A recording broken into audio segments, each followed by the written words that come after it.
Hi guys, ఈ రోజు oats తో మసాలా ఓట్స్ ప్రిపేర్ చేశాను. చాలా హెల్తీ, కిడ్స్ కే కాదు డైట్ లో ఉన్న వాళ్ళకి కూడా ఇది బెస్ట్ రెసిపీ. సో ఎలా చేయాలో క్విక్ గా చూసేద్దాం. ఇందులో మనకు నచ్చిన వెజిటబుల్స్ వేసుకోవచ్చు. నేనైతే onions, tomato, carrot, capsicum pieces ఇవైతే 2 hours ముందే నానబెట్టుకున్నాను. ఇంకా అల్లం వెల్లుల్లి పేస్ట్, క్యాబేజీ ఇలా నాకు నచ్చిన వెజిటబుల్స్ అన్ని వేసుకున్నాను. నెక్స్ట్ ఒక ప్యాన్ పెట్టి అందులో లైట్ గా ఆయిల్ వేసి ఫస్ట్ ఆవాలు, కొద్దిగా జీలకర్ర కిడ్స్ కి డైజెషన్ కి బాగా యూజ్ అవుతుంది. కొంచెం కరివేపాకు వేసి కొద్దిగా ఫ్రై అయ్యాక మనం ఇందాక కట్ చేసి పెట్టుకున్న వెజిటబుల్స్ అన్ని వేసి మంచిగా ఫ్రై చేసుకోవాలి.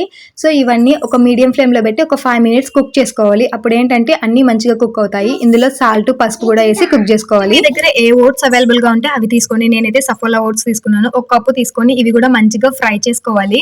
సో వెజిటబుల్స్ అన్ని కుక్ అయ్యాక ఓట్స్ వేసుకుంటే ఓట్స్ తొందరగానే కుక్ అయిపోతాయి. సో పెద్దగా ప్రాబ్లం ఉండదు. నెక్స్ట్ ఇందులో చిల్లీ పౌడర్, నేనైతే ఇక్కడ నూడిల్స్ మసాలా యూజ్ చేస్తున్నాను. టేస్ట్ బాగుంటుంది, ఇంకా ఫ్లేవర్ కూడా బాగుంటది. నెక్స్ట్ అదే కప్పుతో 1.5 cup వాటర్ పోసుకొని మంచిగా సిమ్ లో పెట్టుకొని 1 minute కుక్ చేసుకుంటే అంతే. పైన గార్నిష్ కోసం కొత్తిమీర వేసుకుంటే మన ఎమ్మి మసాలా ఓట్స్ అయితే ప్రిపేర్ అయిపోతుంది. ఇలా వెజిటబుల్స్ అన్ని ఉన్నాయి కాబట్టి చాలా హెల్దీ. జస్ట్ 5 minutes రెసిపీ చాలా క్విక్ గా అయిపోతుంది. పిల్లలకు కూడా చాలా ఇష్టంగా తింటారు. అయితే ప్యాకెట్స్ లో మసాలా ఓట్స్ కంటే ఇలా ఇంట్లో ప్రిపేర్ చేసుకుంటేనే చాలా హెల్దీ అనిపించింది. అండ్ మనకు నచ్చిన వెజిటబుల్స్ వేసుకుంటాం కాబట్టి టమ్మీ కూడా చాలా ఫుల్ అయిపోతుంది. ఐరా కూడా ఈ రెసిపీ చాలా బాగా నచ్చింది. మీరు కూడా డెఫినెట్లీ ఈ రెసిపీ ట్రై చేసి ఎలా వచ్చిందో కామెంట్ చేసేయండి. అండ్ వీడియో నచ్చిందా అయితే లైక్ చేసి సబ్స్క్రైబ్ చేసుకోండి.